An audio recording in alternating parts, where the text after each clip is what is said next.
Olá, gente querida do coração verde e amarelo. Jornal Foco do Brasil. Compromisso com a verdade. Quero saber qual lugar abençoado do Brasil ou do mundo, de qual lugar você está assistindo mais uma edição do Foco do Brasil. Comente, deixe sua opinião, participe do chat ao vivo e veja se o sino de notificações está ativado para receber nossas atualizações diárias. Vamos agora às notícias desta edição. O presidente Bolsonaro deve ter um encontro com Joe Biden em junho. É que os Estados Unidos confirmaram para junho, em Los Angeles, mais uma edição do Encontro Cúpula das Américas. Presidentes eleitos de forma democrática serão convidados para participar. O evento poderá ter, então, uma conversa entre Biden e Bolsonaro, o presidente dos Estados Unidos e o presidente brasileiro. E, pelo visto, os Estados Unidos fazem até questão, têm interesse neste encontro entre ambos, após a preocupação norte-americana com a visita de Bolsonaro a Putin na Rússia, não é? O presidente brasileiro diz, não tem problema, não é? O Bolsonaro mesmo falou de que se Biden convidar, ele também visitaria os Estados Unidos e teria um encontro com Biden. E assim, é possível que esse encontro aconteça em junho, nesta cúpula. Devem ficar de fora da Cúpula das Américas ditadores, como os de Cuba, Venezuela e Nicarágua, não é? Presidentes eleitos de forma não democrática ou de forte suspeita, esses que aí têm grandes admiradores, inclusive aqui no Brasil. Uma das grandes conquistas da região Nordeste e também do Brasil é ver a alegria do povo do sertão recebendo as águas do Rio São Francisco através da transposição. O presidente Bolsonaro compartilhou um vídeo de um cidadão demonstrando a gratidão pelas águas do São Francisco, passando em São Gonçalo, distrito de Souza, na Paraíba. Paraíba, aí ó, Souza entrando água aqui no São Gonçalo. Agradecer primeiramente a Deus, segundamente nosso presidente Bolsonaro e o ministro, né? Ele é do Nordeste, acaba da gente e trouxe água para o Nordeste. Olha a água do Rio São Francisco. Quem não estava acreditando, nós estamos vendo água no sertão. Uma notícia dada pelo presidente Jair Bolsonaro agradou muitos que, além das vidas humanas e dos brasileiros na Ucrânia, se preocupam também com os animais, sobretudo com cães. É que a Força Aérea Brasileira vai poder transportar os animais de estimação de brasileiros que estão em Varsóvia, na Polônia, e que serão brasileiros que serão repatriados agora nessa semana em um voo organizado pelo governo brasileiro. Após contato com os ministros das Relações Exteriores e da Defesa, dei sinal verde à FAB para o embarque dos cães que acompanham aqueles brasileiros no retorno à pátria, postou o presidente no Twitter. Os cidadãos brasileiros estão na Polônia após terem fugido da Ucrânia. Está aí, certamente, os voluntários que doam tempo de suas vidas para atender aqui no Brasil, por exemplo, cães abandonados nas ruas, certamente aprovando a ideia, a autorização de Bolsonaro. É uma notícia importante, porque, afinal de contas, são companheiros, não é? E se perder vidas humanas, não é? Conhecidos, chegados na comunidade da Ucrânia, não é? Para esses brasileiros é duro, é difícil. Também envolvem sentimentos, não é? A questão de ter que abandonar animais de estimação. São perdas e perdas que se tem em um conflito como o que estamos vendo na Ucrânia. E a iniciativa, sem dúvida alguma, recebe muitos elogios. A aeronave multimissão KC-390, gente, Millennium, tem partida da base aérea de Brasília, nesta segunda, dia 7, destino a Varsóvia, para trazer os brasileiros que embarcarão de acordo com definições do Ministério das Relações Exteriores, que coordena a missão de resgate em conjunto com o Ministério da Defesa. Vários brasileiros já conseguiram chegar em voos comerciais até aqui e agora essa missão importantíssima, partindo então rumo ao leste europeu para os brasileiros que estão necessitando deste atendimento chegarem aqui até o nosso país. Neste voo de ida, 11,5 toneladas de material de ajuda humanitária estão sendo levadas para a doação do Brasil às vítimas aí, não é? Refugiados de guerra ucranianos. E a previsão é que o KC-390 retorne ao Brasil na quinta-feira, dia 10, pela manhã. E o Ministério das Relações Exteriores mudou a sede da Embaixada do Brasil na Ucrânia para Chisinau, capital da Moldávia. Segundo a Agência Brasil, o embaixador na Ucrânia, Norton de Andrade Melo Rapesta, que acumula a função de embaixador da Moldávia, passando a gerir a embaixada e a ocupar-se dos trabalhos de análise política a partir de Chisinau, capital daquele país, onde já está em funcionamento posto de atendimento consular a cidadãos brasileiros evacuados do território ucraniano. Os cidadãos brasileiros na Ucrânia continuam a contar com o apoio de funcionários locais da embaixada em Kiev, informou o Itamaraty, bem como das embaixadas do Brasil na Polônia, Romênia, Hungria e Eslováquia, que seguem operando núcleos de apoio a brasileiros que estejam deixando a Ucrânia. O conflito que segue atraindo a atenção mundial, gente, não é? A Ucrânia diz que cessar-fogo parcial acertado para um corredor humanitário de retirada de civis não é cumprido pela Rússia. A Rússia acusa a Ucrânia de que civis estariam impedindo o cessar-fogo. E Putin, discursando novamente, disse que a Ucrânia põe em risco o próprio futuro. E você viu a confusão que o youtuber do MBL, o deputado estadual de São Paulo, Arthur Duval, entrou? Ele é conhecido como Mamãe Falei, arrumou mesmo para a cabeça. Você já deve saber que ele foi com um parceiro até a região da fronteira da Ucrânia, não é, para acompanhar de perto o conflito, segundo ele, tentar viabilizar ajuda para os refugiados. Até aí tudo bem. Ocorre que lá o cara resolveu colocar os olhos e analisar as mulheres ucranianas. Elas, mesmo em ambiente de guerra, foram alvos do olhar de Mamãe Falei. E ele ficou animado e acabou enviando declarações sexistas para grupos do WhatsApp, comentando a estética das mulheres que estão fugindo da guerra para sobreviver, compartilhando, inclusive, nos grupos de WhatsApp com outros colegas o que pensava. Ocorre que a série de áudios vazou e então todo o Brasil descobriu que suas palavras foram tão baixas e abomináveis em relação às mulheres da Ucrânia, que são impublicáveis até aqui, e de pretenso candidato a governo de São Paulo em outubro, ele teve a vida virada de perna para o ar. A noiva ou namorada anunciou no mesmo dia o fim do relacionamento. Sérgio Moro, pré-candidato à presidência, que se viu obrigado a cancelar de imediato a relação pública e política que tinha com o cara. E isso foi só o começo. Repercussão na comunidade ucraniana no Brasil, que agora exige a cassação do mandato de deputado estadual por São Paulo. O próprio Mamãe Falei já anunciou que não será mais candidato a governador como desejava. E seu partido, o Podemos, já anunciou processo disciplinar que poderá resultar em expulsão. A Assembleia de São Paulo também já se move sobre uma possível cassação. E você viu que no meio de todas as baixezas ele disse uma frase aí que ganhou maior repercussão, não é? Possível de ser dita. Mamãe Falei disse que as mulheres da Ucrânia são fáceis, porque são pobres. Arthur Duval já retornou do leste europeu.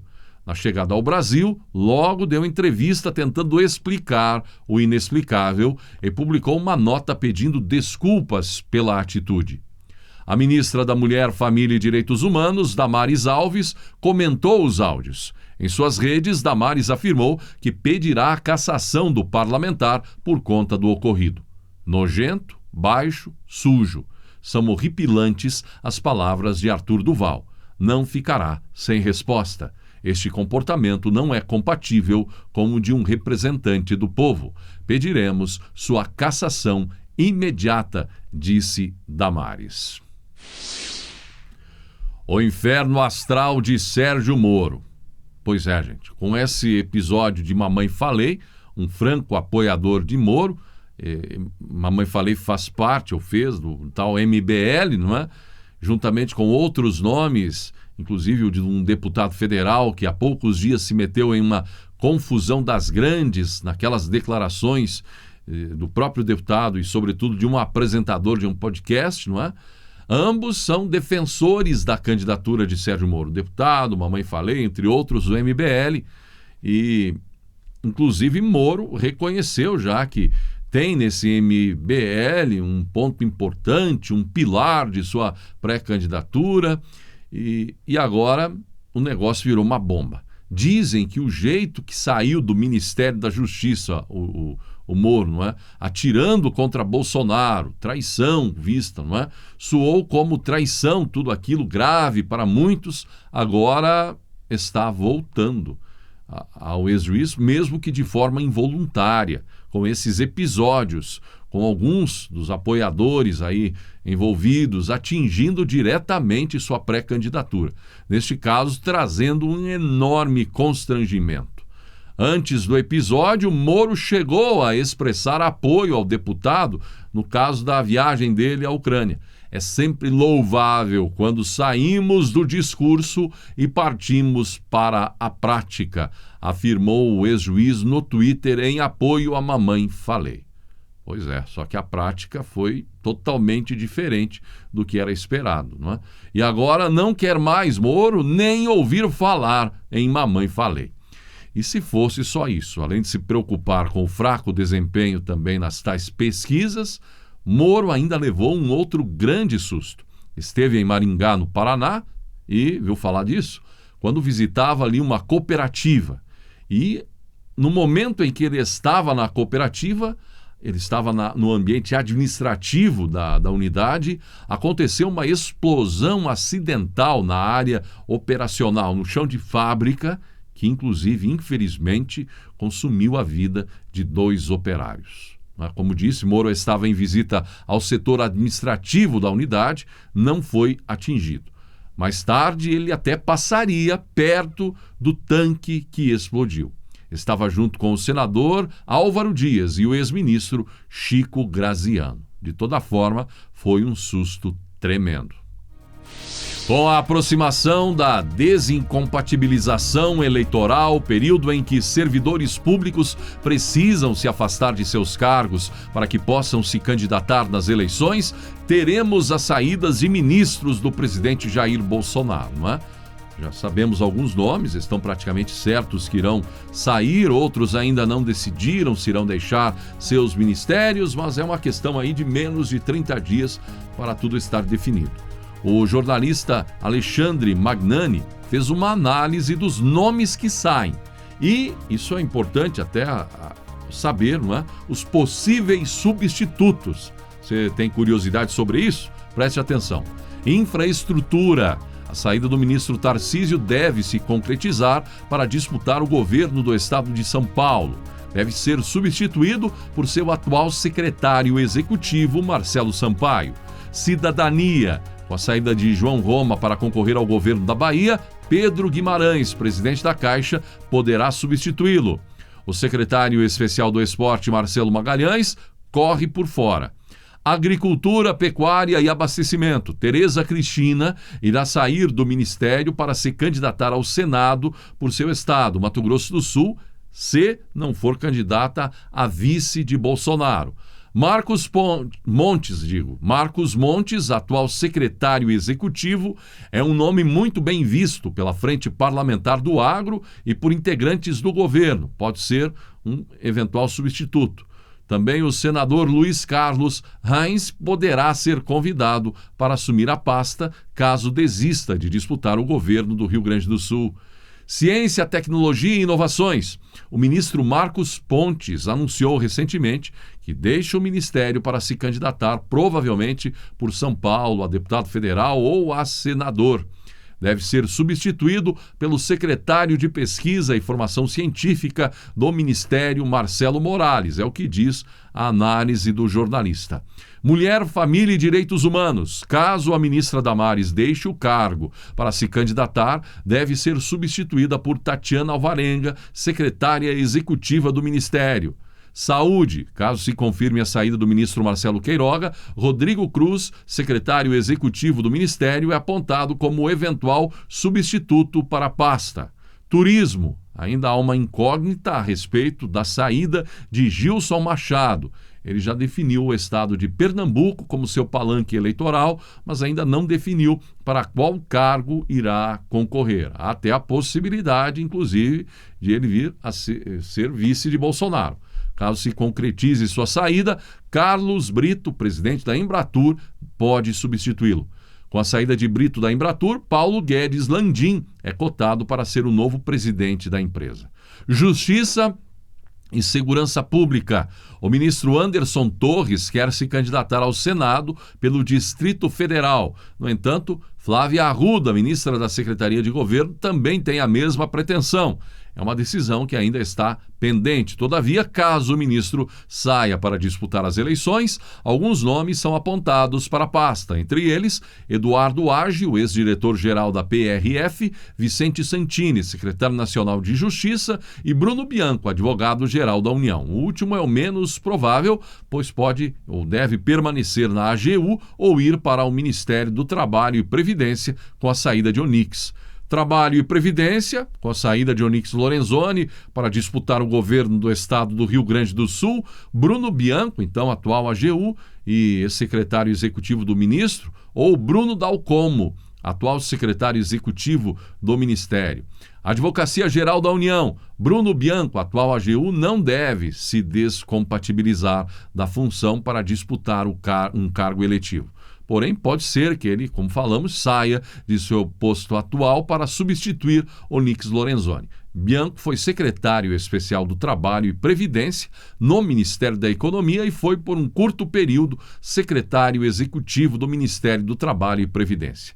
Há uma pequena possibilidade dele assumir o Ministério da Justiça. Caso se concretize a saída, Vicente Santini deve ser o novo advogado-geral da União. Secretaria de Governo. Flávia Arruda sairá da Secretaria de Governo para concorrer, provavelmente, ao Senado.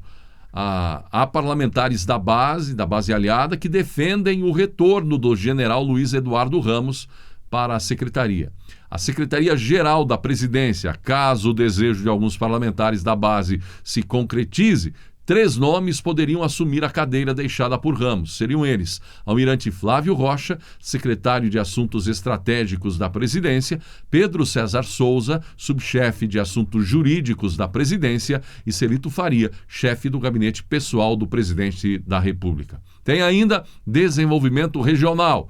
Apesar da iminente saída de Rogério Marinho para concorrer ao Senado pelo Rio Grande do Norte, ainda não há um nome ventilado para a pasta. Defesa. Braga Neto poderá sair do ministério para ser o candidato a vice, não é? na chapa com Bolsonaro.